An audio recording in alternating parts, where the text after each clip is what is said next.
Araw ngayon ay pista ng Lourdes at the same time ay pangdaigdigang araw ng mga may sakit. No? Saktong-sakto naman na ang ating pagbasa ay may pinagaling ang Panginoon na may sakit na, anong sakit niya? Ketong. Hindi madali yung pinagdaanan nung ating may sakit dito. Tandaan ninyo. Kaya siguro ang unang pagbasa ay pagpapaliwanag ano dapat ang gagawin ng may ketong. Nadinig nyo ba? Yung binasa ni Brother Lay. Ano dapat ang gagawin? Pag may noong unang panahon, kasi noong unang panahon, wala pa namang nakikitang gamot ang ketong. Ito yung unti-unting naaagnas yung mga katawan mo. Ganun yung nangyayari, no? So parang nakakatakot. Ang gagawin mo daw, kung ikaw ay nakita mong may ketong, magsusuot ka ng sira-sirang damit. No? Tapos, wag kang magsusuklay. No? Lay, wag daw magsusuklay. Hindi, magsusuklay. Ganda nga ng buhok niyan eh. No? Wag kang magsusuklay at sisigaw ka ng, anong sisigaw mo? Nadinig niyo ba kanina? Marumi, marumi. Kawawa naman. Ano? In short, ihihiwalay mo ang iyong sarili. Meron ba kayong parang naaalalang ganyang pangyayari? Na pag may naging sakit ka, ihihiwalay mo ang iyong sarili. Bawal kang magpakita sa mga tao. Magkukulong ka. Meron ba? Ano ang nang pangyayaring ganyan? Anong sakit? COVID, di ba? Nung kasagsagan ng COVID, yung mga may COVID ay parang may ketong. Naku, merong mga kakilala ko na umiiyak sa akin. Sabi ba kasi, nagka-COVID yung pamilya nila. Masama na nga yung kanilang pakiramdam, inaaway pa sila ng mga kapitbahay nila. Di ba? Pag nalaman, halimbawa sa kapitbahayan nyo na may COVID yung bahay nyo, para kayong pinandidirian. No? Pagka may pumaradang ambulansya, naku, usap-usapan na yan. Naku, nakita nyo ba yung ambulansya sa tapat ng bahay namin? Naku, siguro may COVID yung mga, naku, wag tayong dadaan doon. Di ba? Sino naranasan nyo, may mga ganon. So, nung nagkaroon nung kasagsagan ng COVID, yun ay parang bagong ketong. No? Para nakakaawa. No? Sino sa inyo nagka-COVID na? Taas ang kamay. Taas ang kamay. Yung iba hindi. Hindi pa. Sige, pag-pray natin. Na huwag kayong magkaroon. Ano ba? Parang mga baliw to mga to. Kayo nag-react. Pag-pray natin na huwag na kayong kasi mahirap. Ako, na-COVID ako eh. No? Na-COVID ako. Alam ko yung pakiramdam na ma-quarantine. 3 linggo akong na-quarantine. No? So, ganun yung nangyari, no? Tapos, sa ating ebanghelyo, imagine ninyo yung ginawa nung may ketong. Kita ng mga tao na may ketong siya. Palagay nyo, bago siya nakarating kay Jesus, anong pinagdaanan niya? Malamang natadyakan yun, naitulak yun, kung anong sinabi sa kanya, pero yung may ketong, hindi niya ininda yung lahat ng yun. Bakit? Gusto niyang gumaling. Dahil sa kagustuhan niyang gumaling, wala siyang pakialam anong sasabihin ng mga tao. Wala siyang pakialam kung masaktan siya para lang makalapit kay Jesus. Sa kagustuhan niyang gumaling. Tapos, anong ginawa ni Jesus? Sabi dito, no? Hinipo siya. No? Hinipo siya. Nakabag si Jesus, hinipo siya sabay ang wika, ibig kong gumaling ka. At gumaling nga itong may ketong. Tapos, anong ginawa niya nung siya'y gumaling? Pinamalita niya sa mga tao yung himalang nangyari sa buhay niya. Napakaganda ng ebanghelyo. Bakit? Halos lahat naman tayo ay may sakit. Nagkasakit, magkakasakit, o sa isang banda ng buhay natin, may karamdaman. Kahit nakaupo ho kayo dyan, yung iba sa inyo may dinaramdam. Hindi naman ang sakit ay physical lang. Diba? Minsan mas madali pa nga yung physical eh. Di ba? Minsan mas madali pa. Halimbawa, kung nilalagnat ka, di ba? Nilalagnat ka. Uminom ka ng paracetamol. 2, 3 araw, pag nawala na yung lagnat, okay ka na. Amen? Paano kung pinagpalit ka? Ganong katagal yun? Mas matagal yun, di ba? Mas masakit yun. Yung iba sa inyo, mukhang okay na okay ang itsura, pero deep inside, may tinaramdam. No? Hindi man lang ako tinatawagan nung anak ko. Hindi man lang ako nabibisita. 5 yung anak ko, wala man lang makaalala sa masakit yon. Hindi lang pisikal ang karamdaman. No? Last week, kung nagsimba kayo, di ba? Pwedeng ang sakit ay psychological. Yung nangyari sa akin. No? Yung nangyari sa akin. Depression is a sickness. Kaya, hindi porki maayos ang itsura, walang dinaramdam. No? Walang dinaramdam. Tingnan mo itsura nung katabi mo. Tingnan mo. Tingnan mo, di ba? Mukha ring may sakit.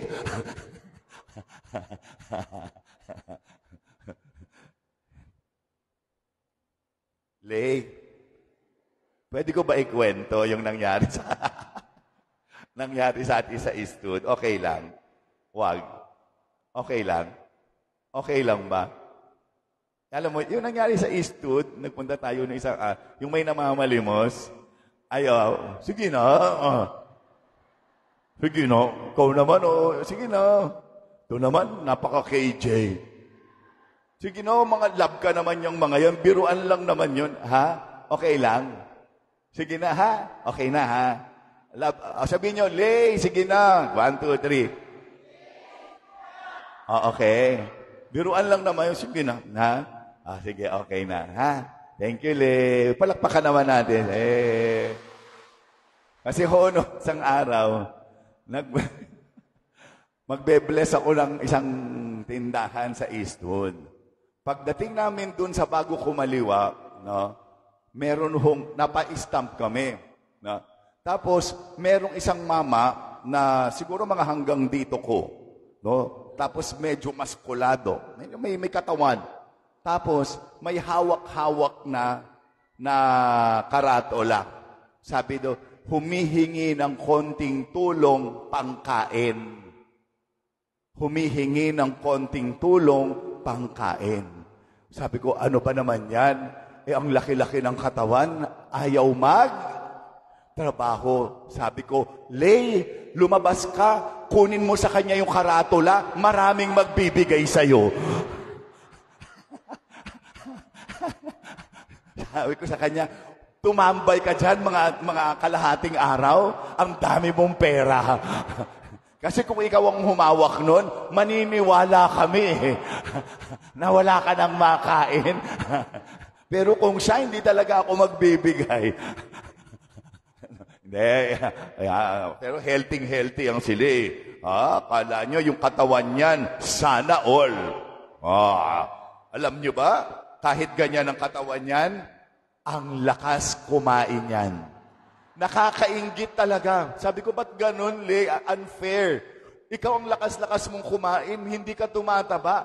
Ako, konting kain lang, yung pinaghirapan ko ng 2 linggo, balik agad. Sana all, di ba? No? Anyway, yun lang. Nakwento ko lang. Di ba na? Sabi ko, lahat tayo, mayroong karamdaman na ipinapanalangin ng kagalingan. Pero siguro kung gusto nating gumaling, kailangan din nating tularan yung ginawa ng may ketong sa ating ebanghelyo. So tingnan natin, actually hindi naman masyadong karamihan, no? Unang-una, alam nung may ketong na may sakit siya. Marami sa mga may sakit ang hindi mapagaling kasi ayaw nilang aminin na may nararamdaman sila. Ang dami kong kakilala na may nararamdaman na natatakot pumunta sa doktor. Titiisin Hanggang sa hindi na kaya, nung hindi na kaya, at saka magpapadoktor. Pag nagpadoktor na, ano mangyayari? Minsan, malala na. Tama, mali? Ilan sa inyo ang yearly nagpapacheck up sa doktor kahit walang nararamdaman? Taas ang kamay. Ako, ganon. O, kita nyo? Marami sa atin, aantayin pang may maramdaman. Marami sa atin, ay may mga kakilala ho ako, ang ganda ng trabaho. Ibig sabihin, kasama dun sa kagandahan ng trabaho, may libreng pwede mong gamitin na regular check-up every year. Di ba? Kasama sa trabaho nyo, merong ganong incentive, pero hindi ginagamit. Wala kang babayaran, ha? Pupunta ka lang doon, magpapatingin. Yung iba na, ano ang rason? Father, nakakatakot. Baka kung magpatingin ako, makita may sakit ako. Ay, paano ka nga niyan? Di ba? Kaya madalas, o minsan ang dahilan, nagtitipid. Naku, sayang ika, yung ibabayad sa doktor. Eh, ang problema niyan, kung may nararamdaman ka na at hindi mo pinatingnan, pag lumala na, mas malaki pa ang gagastusin. Samantalang kung sa una pa lang ay naagapan na. Alam niyo? Sabi nga prevention is better than cure. Prevention, yung uunahan mo na bago pa lumala. Marami sa atin, dun pa lang sa pag-amin, wala na. Hindi inaamin na may nararamdaman siya. So, hindi ka magpapatingin. Titiisin mo na lang. Ang problema nga niyan, pag lumala na, mas lalong delikado na. Minsan, wala nang magawa ang mga doktor. Minsan yan, may nakakapaka na. Parang may maliit na bilog dito. Ay, wala ito. Ang liit pa lang yan. Kung yan ay kahit ano pa man yung bukol na yan, kung maliit pa, ang daling tanggalin. Amen? Pero hindi. Sasabihin mo, ay wala, maliit to, kaya pa. Kailan ka maa-alarm? Pag medyo yung maliit na yun, medyo masakit na at medyo malaki na. Ay, pag gano'n na, medyo mahihirapan na rin kahit ang doktor na tulungan ka. Tama? Itong may ketong, inamin niya, may nararamdaman ako. At sinuong niya talaga. Sinuong niya kahit ano yung hirap para makalapit lang kay Jesus. Sabi nga, di ba, para kahit paulit-ulit sinasabi natin, nasa Diyos ang awa, nasa tao ang gawa. Hindi, Father, magdadasal ako. Oo naman, okay naman, kasama ang panalangin. Pero tandaan ninyo, kahit ang doktor, binigyan ng Diyos ng biyaya na gamitin niya para magpagaling. Amen? So kaya kailangan minsan, tutulungan din natin ang ating sarili. Tingnan nyo, si Jesus, paano pinagaling yung may ketong? Hinawakan niya. Amen? Malay mo ang ginagamit ni Jesus para hawakan ka at gumaling ay yung doktor na pupuntahan mo. Tapos ayaw mong pumunta. Yung iba dyan, mga magulang, ang titigas ng ulo. May nararamdaman na, sasabihin ng anak, tayo magpatingin ka, hindi na! Ako naman ba? Hindi na! Tapos pag malala na, mas lalo kaming mahihirapan, inay. Mas lalo kaming mahihirapan, itay.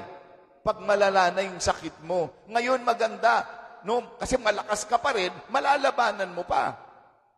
Pag nanghina ka na, tapos ngayon, madadala ka sa ospital nang naglalakad ka din kasi malakas ka pa. Aantayin mo pa, yung nakahiga ka na lang gano'n, tapos tsaka mo gusto, dali niyo na ako sa ospital. Diyos ko, nung nakakalakad ka pag pinapadala ka na namin, ngayon nakaganyan ka na, tsaka mo sasabihin, dali niya na, hindi na, mamatay ka na. Ngayon pa ba, di ba? Di ba nung malakas ka pa, sinabi na namin, tayo daling ka na namin sa ospital. Hindi na. Tapos nung, dali niya na, hindi na tayo okay na, antayin na lang natin dito. Tama, mali. Maraming ganyan. Oh. So, minsan, kailangan para tayo ay magamot, aminin natin. Kailangan natin ng pagpapagaling. Kailangan din natin ng tulong ng iba. Yung iba masyadong ma-pride. Ayaw humingi ng tulong sa iba. O, ako, kung naging ma-pride ako nung mayroon akong depression, kasabi ko sa sarili ko, naku, hindi pwede. Hindi pwede akong malaman na may depression ako kasi pari ako. Kailangan kimkiming ko lang to sa sarili ko, itago ko. Eh siguro kung ginawa ko yun, baka hanggang ngayon may depression pa ako. Tama? Hindi ako nahiya. Kailangan ko ng tulong. Kailangan ko humingi ng tulong. So ginawa ko para nagdadasal ako, Lord, gusto kong gumaling sa pinagdadaanan ko. Oh, pagagalingin kita, anak, pero tulungan mo ang iyong. Kinuwento ko na sa inyo last week, di ba yung mga ginawa ko? Kasama ng panalangin, tinulungan ko ang sarili ko. So okay ako ngayon. Amen? Ha? So yun yung una, no? So talagang dapat tutulungan mo ang iyong sarili. Alam nyo, may kukwento ko sa inyo, no? Na napanood ko lang bago lang. Yung isang araw, touch ako. Diyos ko, naiiyak ako sa storya ng buhay niya. Bigla ko lang, hindi ko alam kung bakit. Sabi ko, siguro gusto ni Lord i-share ko sa inyo yung pagpapagaling na nangyari sa kanya. Hindi ko alam kung nakilala nyo na si Ketchi Okwuchi. Sinong nadinig na yung pangalan na yon? Ketchi Okwuchi. Taas ang kamay. Sinong nadinig na si Ketchi Okwuchi? Ay, hindi nyo pala. Ako din kahapon, isang araw ko lang siya nakilala. Sino si Ketchi Okwuchi? Nag-audition siya sa America's Got Talent. Anong itsura niya? Sunog yung buong katawan niya. Sunog yung buong katawan niya. Nang parang 70% na nasunog siya. So, nung nakatayo siya doon, siyempre, kitang-kita ng mga judges, sunog siya. No? Tinanong siya, what happened to you? Yung pala, nung siya ay 14 years old, nung sumali siya, nasa mga 20 plus na siya. Nung 14 years old siya, kasama ng mga ibang kaklase niya, may pinuntahan sila na parang vacation kasama sa school, no? Tapos nung pauwi na sila, nag-aeroplano sila. Nung palanding na yung aeroplano, may bigla daw siyang nadinig na parang sumabog. Tapos, wala na, hindi niya na alam blackout na. Yung pala nag-crash yung aeroplano. Sa 109 na pasahero, 109 yung pasahero, 107 patay. Dalawa lang silang nabuhay. Tapos sunog siya. 70% nasunog siya. Pagkatapos, alam ninyo, no? Sipin mo yung ganong kalagayan. Bago siya naging ganong ka-okay, ang pinagdaanan niya ay mahigit 100 operasyon. 100 operations. At ang masakit palalo, sabi niya, kasi may picture siya nung 14 years old siya. Sobrang ganda niya. Napakaganda niya. Tapos sunog mula ulo hanggang paa. So nag-iba talaga yung kanyang itsura, yung itsura niya. No? Pero alam niyo, nakaka-inspire talaga. Very inspired. Alam nyo, nung nakapanood ko yung kanyang audition, tas yung kanyang kwento, nung time na yon sumasakit-sakit yung likod ko, biglang nawala yung sakit ng likod ko. Sabi ko, Diyos mio, ito nag-crash yung aeroplano, tapos more than 100 na operation. Ito ngayon, nagsasalita. Ako, ito lang likod, tapos ang arte-arte ko. Oh, diba, iba sa inyo, ganyan? Masakit nga ang likod ko. Hindi nga ako makala. Ikaw kaya mag-crash ng aeroplano? Sige nga. At dumaan sa 100 operasyon. Pero siya andun. Bakit? No? Sabi niya, nagtiwala ako sa Diyos. May dahilan bakit ako nabuhay. She focused herself on God. She focused herself on God. Kaya yung mga ginawa sa kanya, baliwala. Bakit? Habang ginagawa yon, nakafocus siya, ano ang plano ng Diyos sa akin. Yung iba sa atin, Diyos me, 14 years old yun Yung mong kabataan ngayon, sige kayo na magkwento. Naakala mo kung anong pang-aapi nangyayari sa kanila. Alam nyo, nung kahapon, may napanood din ako sa Facebook. Delikado talaga yung mga gadget. Merong isang nag-expose, no? Yung mga batang maliliit, pag inalisan mo ng gadget, nagwawala. Nagwawala talaga, nagbabasag. Naku, grabe na yon. Sipin mo inalisan lang ng gadget, hindi plane crash. Nagwawala. Sige, yung anak nyo, yung anak nyong teenager, ano mga kalokohan sa buhay niyan? Hindi naman dumanas ng kala mo kung anong sakit, parang, Diyos mio. I-search nyo yung mga magulang i-search nyo, tapos ipanood nyo yan sa mga maaarte nyong anak o maaarte nyong apo. Uulitin ko yung pangalan, Kechi Okwuchi. Handaan nyo? Tingnan nyo, kahit kayo mai-inspire. Sige, sa mga matatanda dito, sinong masakit likod? Taas kamay. Tingnan nyo, biglang nawala. Hallelujah! Wala nang may karamdaman. Sa mga nangsisimba ngayon, sino yung masakit ang... Kanina nagre-reklamo ka, ang sakit-sakit ng balikat ko. Sino yon? Taas ang kamay. Wala na. Kita nyo? Mahiya ka naman. Ito, plane crash.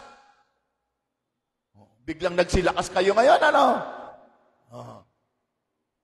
tas yung iba, naku, ang daming kay aarte. Maniwala kayo.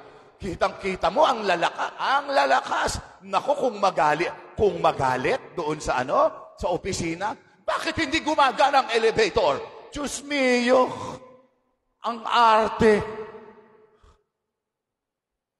Hindi na plane kasi nagagalit, ba't hindi daw gumagana elevator? Ang husay-husay lumakad.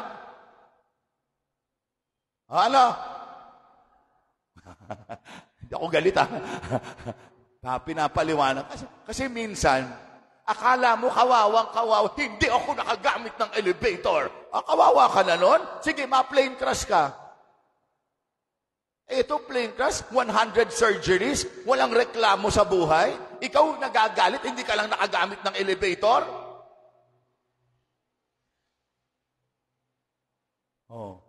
Yung mga nagre-reklamong elevator, hindi na makakareklamo yan. Kapal ng mukha mo.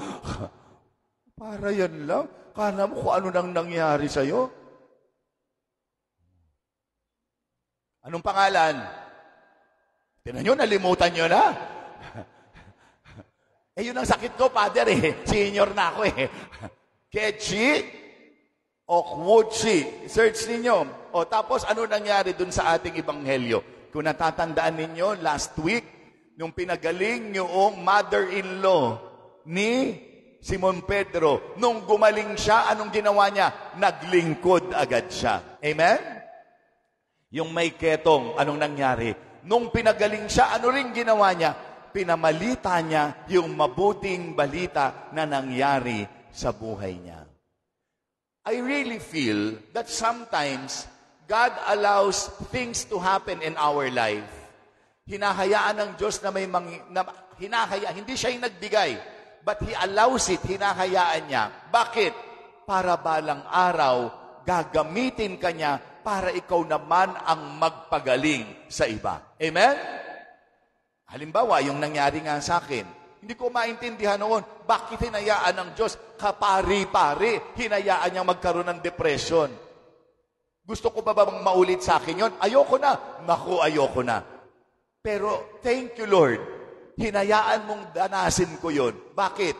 Kasi ngayon, kaya kong tumulong na gumaling. Di magpagaling, si Lord ang nagpapagaling. Tumulong na gumaling yung iba ring dumadanas ng depression. Kasi pinagdaanan ko na. Lord, bakit ako iniwan ng asawa ko? Kasi gusto ni Lord maging matatag ka. Kasi gagamitin ka niya para magbigay kagalingan sa iba ring iniwan ng kanyang asawa. Sasabihin mo sa kanya, ako din iniwan ako dati. Tingnan mo ako ngayon. Mas masaya pa at mas maganda. Tama? So, once we are healed, we become wounded healers. Nadinig niyo na ba yung salita na yon? Wounded healers. Oo, nasaktan, pero kahit nasaktan at nagkasakit, dahil gumaling, may kakayanan ding magbigay ng kagalingan. We become wounded healers. Amen? Kaya sa pagpapatuloy na ating pagdiriwang, mga kapatid, anong oras na ba? Kaya pa. Nais kong tapusin yung ating panalangin sa isang panalangin ng pagpapagaling. Ha? Okay ba sa inyo yon? Ang mangyayari, yuyuko kayong lahat at pipikit. Kung meron kayo mismo yung may karamdaman at kaya ninyo, masakit ang dibdib mo, hawakan mo. Masakit ang balikat mo, hawakan mo. No? Masakit ang ulo mo, hawakan mo. O kaya, meron kayong kamag-anak, kaibigan, mahal sa buhay na may sakit ngayon. Habang nakapikit kayo, hingin ninyo. No? Sa pamamagitan ng inyong pananampalataya, maraming kagalingan ang mangyayari. Amen? No? So pumikit kayo, isipin ninyo yung tao o mismong kayo na hinihingi ninyo ng pagpapagaling habang ako naman ay mamumuno sa panalangin. Isang panalangin ng kagalingan. So yumuko po tayong lahat at ipikit natin ang ating mga mata, alalahanin ng mga tao at maging ang ating sarili na hinihingi ang kagalingan. Manalangin tayo. Panginoong Jesus, ang dakilang manggagamot, dinggin niyo po ang aming panalangin para sa kagalingan ng lahat ng karamdaman, lahat ng may sakit, aming mga minamahal sa buhay, ang aming sarili. Hawakan mo po kami ng inyong mapagpagaling na kamay upang tanggapin namin ang lubos na kagalingan ng katawan at ng kaluluwa. At sa aming paggaling ay muli kaming makabalik sa paglilingkod sa iyo. Lahat ng ito inihiling namin kasama ng Espiritu Santo magpasawalang hanggan. Amen. Tumayo tayong lahat.